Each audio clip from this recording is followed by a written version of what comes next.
90% of the brain, physical growth of the brain takes place by the time a child is 3 years old. And that doesn't mean that it's 90% functional. You're not thinking, you don't have 90% of the functions that an adult has. But it's a little bit like building a skyscraper where you take 90% of your budget, 90% of your time, 90% of your effort, and you put it in, and you put in the foundation and the superstructure and the wiring and the plumbing, and nobody's occupying the building. It's not functional, but everything you did in that first 90% of your effort is going to determine whether the electricity works right or whether the plumbing works right.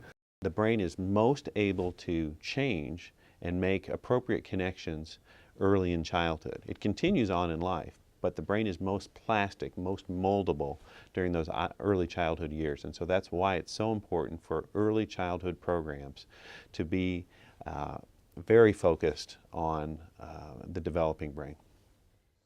Say what you want about our state, but one thing is for sure.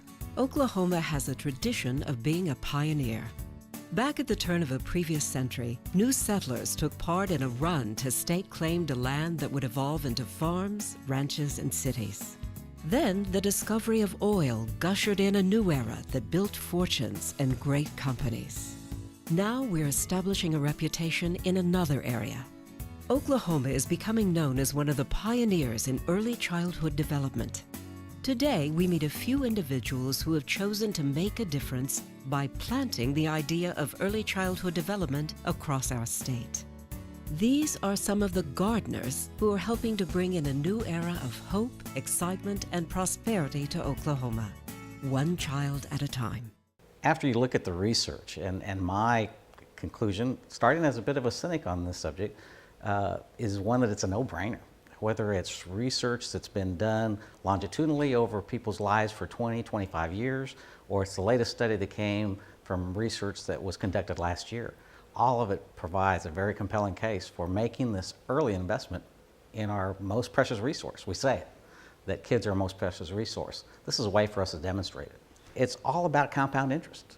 It's the same thing that happens when you put those dollars away early and let them compound over time. In this instance, we're not just talking about a certificate of deposit, we're talking about a human being. So decimals and dollar signs and percentages aren't going to tell a story. When you say, this is a story of what happened to Willie, this is what happened to Maria, this is what happened to Sergey, all those things, I think, are ways for us to really look at it. This is a way to make a positive, very well documented difference in a child's life. Does it have the benefit of helping business? Does it have the benefit of helping the economy? No doubt. But we ought to also look at it as, is it the right thing to do? And I'm convinced it is. Studies show that children who are not ready to read when they reach the first grade, of those children, 88% will still be behind when they reach the fourth grade. So this tells us that that early development, assisting these children before they get to school, is so important. We need the help of the parents, we need the help of community leaders, we need the help of businesses to help prepare these children. And then obviously that goes right on into elementary school. We believe at Inasmuch Foundation that if we invest early and provide high quality education for children, that they'll grow up to be better citizens, and they'll graduate high school and they'll go to college, and they'll stay in Oklahoma and they'll add to a productive workforce. Business leaders can really take advantage of a great opportunity. Oklahoma has positioned itself as a great place for early education, and we are a model. We can do more. There are thousands of kids that need higher quality early education right now. And so we can build more early education centers. We can have more private money and more public money blending together to make the experience and to make the education for our youngest, most disadvantaged children and families better. And our investment in early childhood really grew out of a focus that Quick Trip has to try to make a difference in the lives of at-risk youth. And we focus on that because we don't want to have a Band-Aid solution to this generation. We want to try to make sure that we're making a difference in the next generation, and we feel like investing in youth is the place that you do that. So if you start talking about how you can make a big difference in the lives of at-risk youth, very quickly you figure out that the research, it's not a subjective thing, the research tells you that the time to get started is in early childhood years. You go through and you do the math and you look at the research and you see what it's going to cost later to fix the mistakes that are sometimes made in early childhood. It is an incredible return on investment. And let's face it, these are all our future employees. And we invest in our current employees. Why would we not invest in our future employees? It just makes all the sense in the world to me.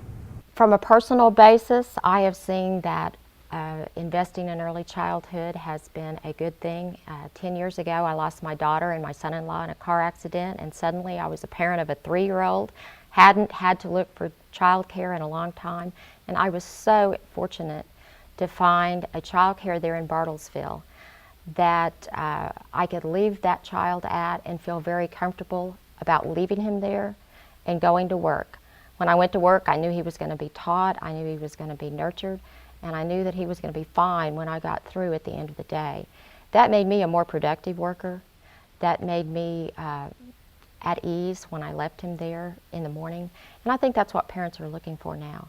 You know, we need to set these kids up for success. We don't know that their potential is unknowable. So we need to treat every one of our children like they're going to be the CEO of a major corporation. We can do that if we pay attention at the beginning of their educational process. I think our early childhood efforts are going to move us forward in economic development.